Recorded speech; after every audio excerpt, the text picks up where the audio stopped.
Today on review, we're looking at Kung Fu Strike: The Warrior's Rise for Xbox Live Arcade as well as Steam. It's nice to see the beat-em-up genre come back, hitting hard, fast, and more importantly, fun. The levels are broken up into chapters with still-painted images telling the story of a Chinese general looking for revenge over who killed his father. This story takes you through a surprisingly interesting path throughout the game. Each level has 3 difficulties, allowing a good challenge as well as time to learn the combat system.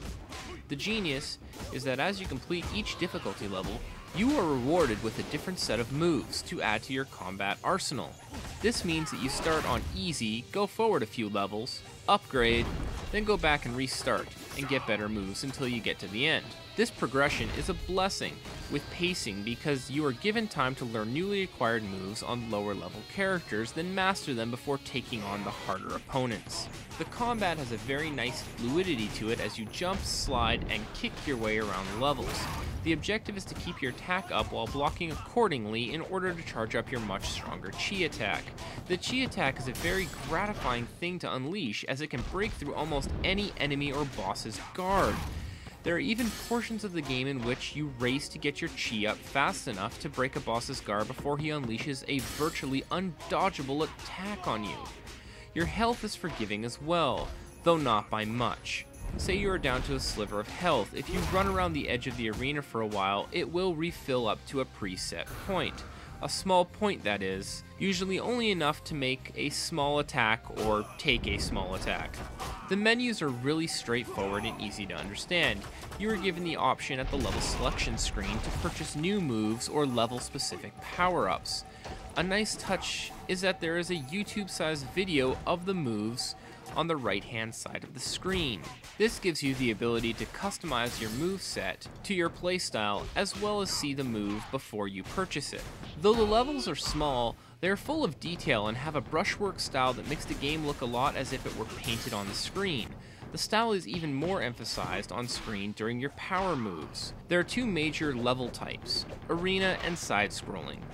The arena, you are dropped into an area like a courtyard and are forced to battle large hordes of enemies. In the side-scrolling, it's more of a on-a-rooftop affair, with you being outnumbered by fewer enemies, though much stronger. They like to throw in a twist here and there by poisoning you at the beginning of the level, causing your health to go down slowly, or putting a goal and timer on the screen, so giving you a basic objective.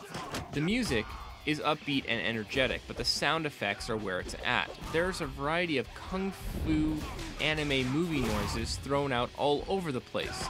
The overall effect is a very entertaining sound as you unleash large amounts of pain on your opponents. Each of the enemies has a little something special to throw at you, whether it's a huge statue, warriors with staves, or teleporting assassin.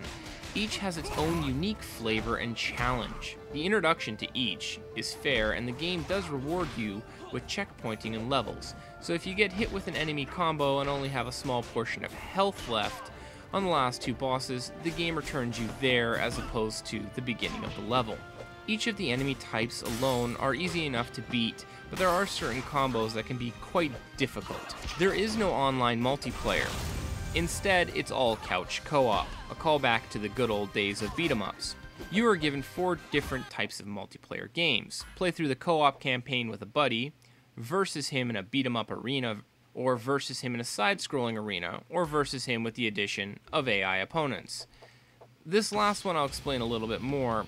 You're dropped into an area with 3 to 5 jars in front of you, and as you break them, soldiers come out. The soldiers, depending on who broke them out, will have a corresponding red or blue color underneath them, signifying whether they're yours or your opponent's. The unique part is that if you defeat an enemy soldier, he turns from your opponent's side to your side. There is a strategy in this though, as you can bring up combos and your chi meter faster versus a larger group of enemies as opposed to just one opponent. The co-op is just that, a true co-op. You and your friend need to work together to beat each level, because if one of you dies, both of you die. You'll find both of you working out strategies and tactics on the fly as the game progresses.